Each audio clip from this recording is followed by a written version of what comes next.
Doctor ইউনূসকে হটিয়ে নির্বাচনের আগেই ফিরবে আওয়ামী লীগ। ডক্টর ইউনূস তার বক্তব্যের জের অনুযায়ী বোঝা যায় এবং পরিবেশ পরিস্থিতি আওয়ামী লীগের বক্তব্য অনুযায়ী বোঝা যায় যে নির্বাচনের আগেই তারা ফিরতে সর্বশক্তি দিয়ে তারা কাজ করবে। বিএনপির শত শত প্রার্থী প্রাথমিক মনোনয়ন পেয়েছেন, তিনি নির্বাচন করবেন না বলে ঘোষণা দিয়েছেন। সংবাদ সম্মেলন করে এই ঘোষণা দিচ্ছে। জুলাই ঐক্যের ব্যানারে ভারতীয় হাইকমিশনে তারা লং মার্চ করবে। রাজধানীর রামপুরা ব্রিজ, সেখানে তারা সমবেত হবে। সেখান থেকে তারা ভারতীয় হাইকমিশন যে আছে বাংলাদেশের ঢাকায় অবস্থিত, সেখানে লং মার্চ কর্মসূচি ঘোষণা করবে। তো আমি যতটুকু শুনেছি, যে তথ্য পেয়েছি, এখানে একটা বিশাল মেসাকার করার পরিকল্পনা আছে। উদ্দেশ্য একটাই, কি উদ্দেশ্য আমি সেটা বলবো। নাহিদের আত্মরক্ষার ডাক কিংবা হাসনাতের এই যুদ্ধমূলী বক্তৃতা আপনি আলাদা করে বিবেচনা করতে পারবেন না। তারা জানে যে তারা অন্যায়ভাবে রাষ্ট্রকে দখল করেছিল এবং যে কোনো সময় এই রাষ্ট্রের ন্যায্য দাবিদার যারা, রাষ্ট্রকে তারা রিক্লেম করতে পারে এবং তারা সেটা করবেই। এবং তারা জানে পরিস্থিতি দ্রুত বদলাতে পারে, জনগণ খেপে গেলে তারা পালানোর পথ পাবে না। দর্শক, নতুন একটা নিউজ আপনাকে স্বাগতম। প্রিয় দর্শক, অবশেষে সব জল্পনা কল্পনা শেষ করে নির্বাচনের আগেই ফিরতে চলেছে আওয়ামী লীগ, এমনটাই বলছেন বিভিন্ন বিশ্লেষক। বাংলাদেশের যে বর্তমান পরিস্থিতির সৃষ্টি হয়েছে, এই পরিস্থিতির আলোকে আপনার কাছে কি মনে হচ্ছে? আওয়ামী লীগ কি সত্যি সত্যি নির্বাচনের আগেই ফিরতে চলেছে কিনা তা অবশ্যই কমেন্ট করে জানিয়ে দিন দর্শক। এছাড়াও ভিডিও শুরুতেই যে গুরুত্বপূর্ণ অংশগুলো দেখেছেন, তার বিস্তারিত আলোচনা একটু পরেই দেখতে চলেছেন। তাই বলবো, যারা ভিডিওটি অন করেছেন, না টেনে সম্পূর্ণ নিউজটি মনোযোগ সহকারে দেখতে থাকুন।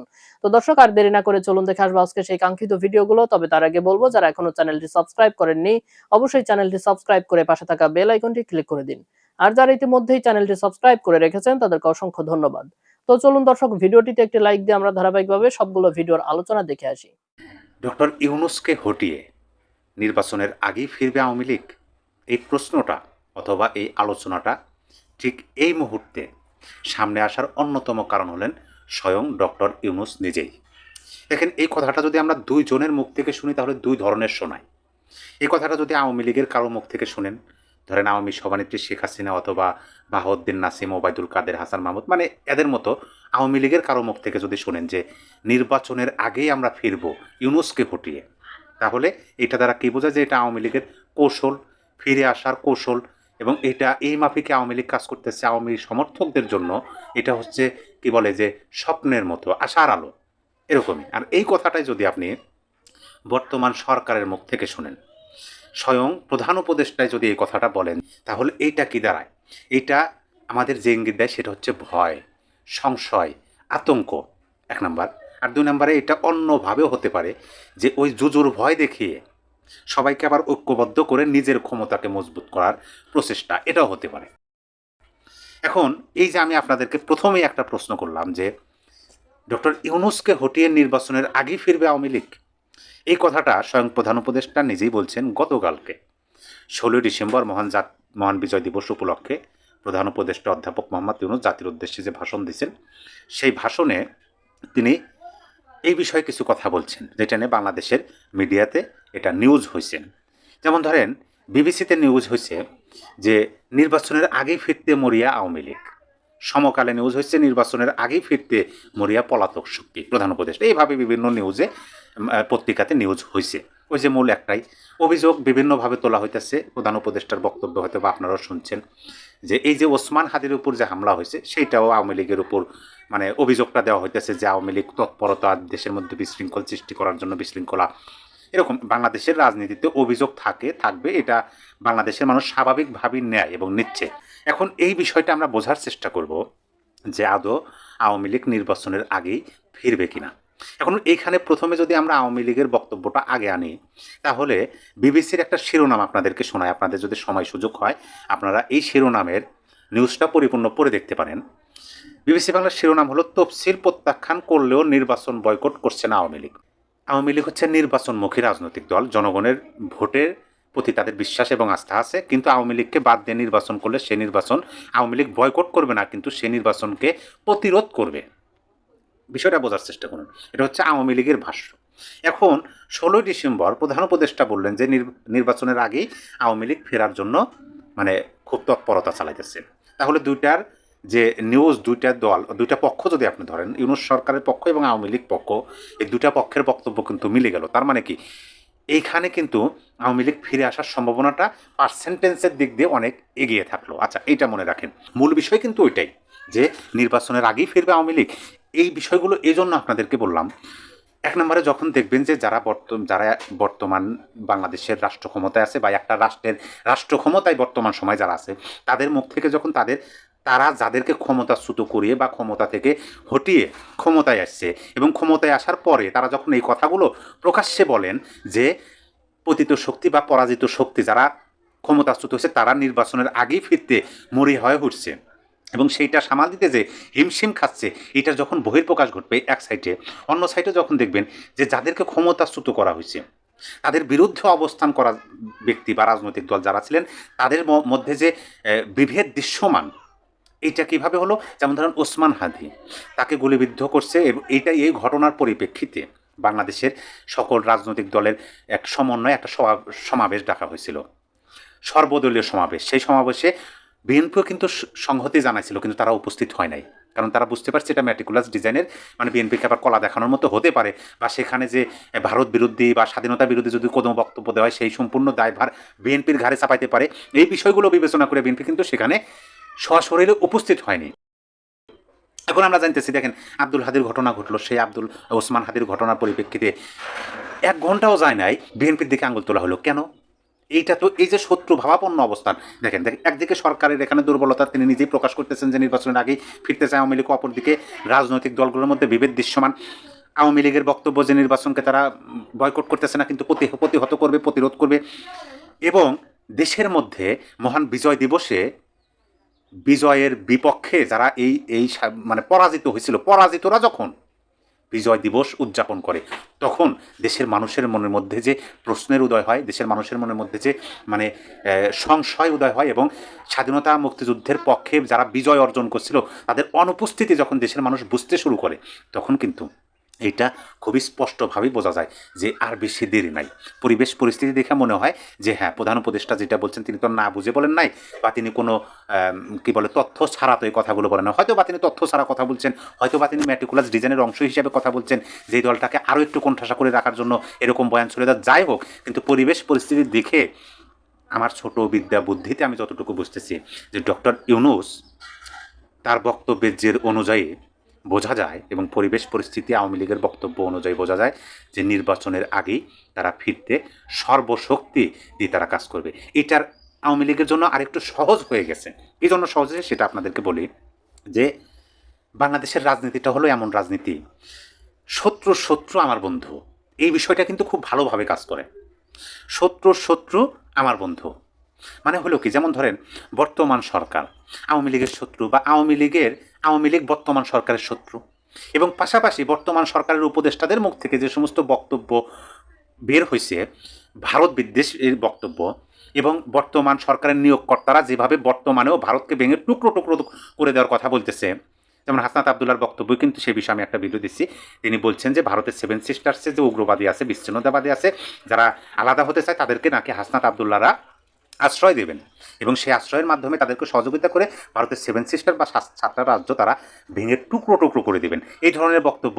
এই বিষয়ে ভারতের সামরিক কর্মকর্তারা আমি বক্তব্য শুনলাম, তারা যেভাবে কথাগুলো বলতেছে যে এইটা হচ্ছে ভারত সরকার কিচ্ছু বলবে না, যেহেতু ছোট্ট একটা লাদা বাচ্চা তিনি এই ধরনের বক্তব্য দিচ্ছে। যদি একটা রাজনৈতিক দলের নেতা, তিনি যদিও বর্তমান সরকারের নিয়োগকর্তা, তারপরেও ভারত সরকারের পক্ষ থেকে কোনো মানে কি বলে সেরকম হম্বিতম্বি দেখানো হবে না। কিন্তু এই রকম বক্তব্যের পরিপ্রেক্ষিতে যদি ভারতের জনগণের মনের মধ্যে যদি আক্রোশ সৃষ্টি হয়, ভারতের জনগণের মনের মধ্যে যদি এটার পরিপ্রেক্ষিতে যদি তাদের মনের মধ্যে একটু ক্ষোভের সৃষ্টি হয়, তাহলে কিন্তু এই ক্ষোভের বহির্প্রকাশ হিসেবে ভারত সরকারও মানে ভারতের জনগণের প্রতি সংহতি জানাতে পারে।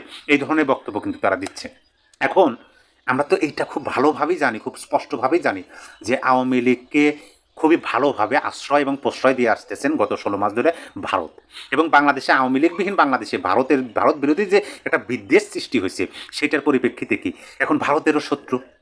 ভারত তো স্পষ্টভাবেই বলছে যে বর্তমান সরকারের সাথে ভারতের সুসম্পর্ক স্থাপন করা কোনোভাবেই সম্ভব না। এই জন্য সম্ভব না যে নির্বাচিত গণতান্ত্রিক সরকার ছাড়া কারোর সাথে ভালো সুসম্পর্ক করতে পারে না, এটা কিন্তু স্পষ্ট ভাষায় বলছে এইটা। আর অন্যভাবে দেখেন, যখন আপনি অভ্যন্তরীণ বিষয় দেখবেন যে রাজনৈতিক দলগুলোর মধ্যে বিএনপির সাথে যেমন ধরেন এই জামাত ইসলাম, তারা একে অপরের সাথে কিন্তু জড়িয়ে ছিল, একজন আর একজনকে ছায়া দিচ্ছে, সুরক্ষা প্রদান করছে। কিন্তু যখনই আওয়ামী লীগ ক্ষমতাচ্যুত হলো বা আওয়ামী লীগকে বাংলাদেশ থেকে তারা হঠাৎ সক্ষম হলো, তখন কিন্তু তাদের আসল রূপটা বের হয়ে আসলো। জামাত ইসলাম কিন্তু মানে হঠাৎ করে 5ই আগস্ট ক্ষমতাচ্যুত হলো, তার পরের বক্তব্য জামাত ইসলামের আমির বিএনপির সাথে উঠে পড়ে লাগলো। তার মানে কি, এতদিন জামাতে ইসলাম বিএনপির সাথে ছিল তাদের পিঠ বাঁচানোর জন্য বা আওয়ামী লীগের হাত থেকে বাঁচানোর জন্য, অথবা ওই যে শত্রু বন্ধু, মানে যখন দুজনের জামাত ইসলাম এবং বিএনপি বা অন্য রাজনৈতিক যখন সবারই শত্রু আওয়ামী লীগ, তখন তারা একত্রিত ছিল। যখন শত্রুকে তারা পরাজিত করতে পারছে বা হটাইতে পারছে, তখন কিন্তু তাদের মনের এজেন্ডা বাস্তবায়ন হয়েছে। এখানে কিন্তু স্পষ্ট হলো যে শত্রু বন্ধু। এখন এইটা যে পুনরায় অ্যাপ্লাই হবে না বাংলাদেশের রাজনীতিতে, সেটা আপনি কিভাবে বলবেন? কোনোভাবেই বলা যায় না।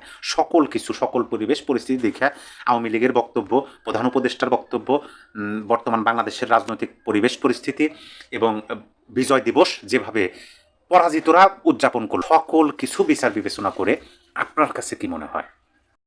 দর্শক, একটা খবর দেখে খুবই অবাক হয়ে গেলাম। যেখানে বিএনপির শত শত প্রার্থী, সেখানে একজন প্রার্থী প্রাথমিক মনোনয়ন পেয়েছেন, তিনি নির্বাচন করবেন না বলে ঘোষণা দিয়েছেন। এটা খুবই অ্যালার্মিং। তার মানে বোঝা যাচ্ছে যে বিএনপির প্রার্থী সিলেকশনে বেশ কিছু হয়তো ভুল আছে, অনেকটা ভুল আছে। আমি বারবার বলছি যে এটা কিন্তু সংশোধন করা দরকার। যে এই প্রাথমিক প্রার্থী তালিকা ঘোষণা করা হয়েছে, সেখানে সত্যিকার অর্থে যারা ত্যাগী, যারা ডেডিকেটেড, যারা কোনো ঝড়ে তারা মানে নড়বে না, এইরকম নেতা কর্মী অসংখ্য বিএনপি, তাদেরকে মনোনয়ন দেওয়া উচিত ছিল। এই যে দেখেন, একটা মান সম্মানের ব্যাপার, ইজ্জতের ব্যাপার, যে নারায়ণগঞ্জ 5 আসনে একজন প্রার্থী, তিনি হচ্ছেন মাসুদুজ্জামান মাসুদ, মডেল গ্রুপের ব্যবস্থাপনা পরিচালক। বুঝলাম সে ব্যবসায়ী, বড় ব্যবসায়ী। তিনি সংবাদ সম্মেলন করে এই ঘোষণা দিচ্ছে। সংবাদ সম্মেলনটা নাও করতে পারতো, দলকে বলতে পারতো যে এই জায়গায় প্রার্থীর তালিকাটা চেঞ্জ করতে, তাহলে দলের মান সম্মান বাঁচত। এই ঘটনার মধ্য দিয়ে কি প্রমাণ হলো? প্রমাণ হলো বিএনপির হয়ে নির্বাচন করতে জন্য এখন অনেকে ইতস্তত বোধ করছে বা অপ্রস্তুত, বা তারা মানসিকভাবে প্রস্তুত না। তাহলে মানসিকভাবে প্রস্তুত না, কেমন দলের নেতা, কেমন দলের কর্মীদের যাকে বিএনপি নমিনেশন দিল, যেখানে এক একটা মানে আসনে 4-5 করে প্রতিদ্বন্দ্বী, মানে তাদের টেলিফোনে অস্থির হয়ে যাচ্ছে।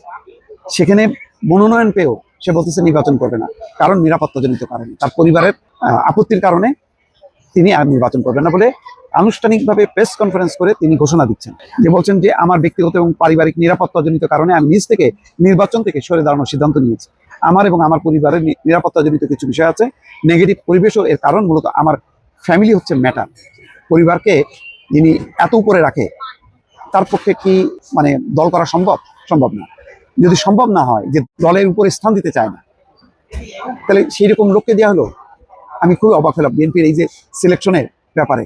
আরো বেশ কিছু জায়গায় দেখছি যে মানে যোগ্য প্রার্থী, তরুণ প্রার্থী, ডেডিকেটেড, এই বিষয়গুলো মানে পর্যালোচনা না করে তাদেরকে বঞ্চিত করা হয়েছে। এমন সব প্রার্থীকে দেওয়া হয়েছে যারা বয়সের ভারে নুজো, অথবা তারা অ্যাক্টিভ না, শুধু হয়তো তার টাকা পয়সা আছে, এইসব বিবেচনায় মনোনয়ন দেওয়া হয়েছে। এগুলি রিভাইভ করা দরকার। আর এটা তো খুবই একটা বিএনপির জন্য একটা অসম্মানজনক হয়ে গেল, একটা ধাক্কা। তিনি বলতেছেন আবার যে দলের ভারপ্রাপ্ত চেয়ারম্যান নিজ থেকে আমাকে মূল্যায়ন করে মনোনয়ন দিয়েছিলেন, কিন্তু আমার দুর্ভাগ্য যে আমি সেটা ধরে রাখতে পারলাম না। আমার অনেকটা তীরে এসে তরি ডুবানোর মতো অবস্থা। তিনি নিজের তরি ডুবলেন না, তার নিজেরটা, দলকেও কিন্তু ডুবাই দিলেন। এই জন্য আমি দলের ভারপ্রাপ্ত চেয়ারম্যানের কাছে ক্ষমা প্রার্থী। এই মুহূর্তে ক্ষমা চাওয়া ছাড়া আমার কিছু বলার নেই। তবে এমপি না হয়ে অন্য যে কোনো উপায়ে সমাজ এবং মানুষের জন্য অনেক কিছু করা যায়। ভাই, আপনি কিছুই করতে পারবেন না, আপনি 12টা বাজাই দিচ্ছেন দলের। এটা সে দলকে বাঁচাইতে পারতো, নির্বাচন করবে না বলে দলের চেয়ারম্যানকে জানাতে পারতো, মহাসচিবকে জানাতে পারতো, তখন তারা প্রার্থীটা চেঞ্জ করে দিত। কিন্তু এইভাবে ঘোষণা দিয়ে সরে যাওয়া, এটা খুবই মানে অসম্মান এবং অপমানজনক। তাহলে বিএনপির উচিত আবার পুরো প্রার্থী তালিকা নিয়ে পুনরায় মূল্যায়ন করা, পুনরায় বসা, এবং আলটিমেটলি দলের নিবেদিত প্রাণ লোক ছাড়া অন্য কাউকে, ওই বসন্তের কোকিল, এই টাইপের লোকগুলোকে যদি দেওয়া হয় নমিনেশন, আমি জানি না কি অভ্যন্তরে কি ঘটছে, তাহলে দলের জন্য বিপদ। সামনের যে ঝড় আসবে, বিপদ আসবে, এগুলি কেউ টিকবে না। সাথে কি আর মানুষ এদের জুলাই সন্ত্রাসী বলে?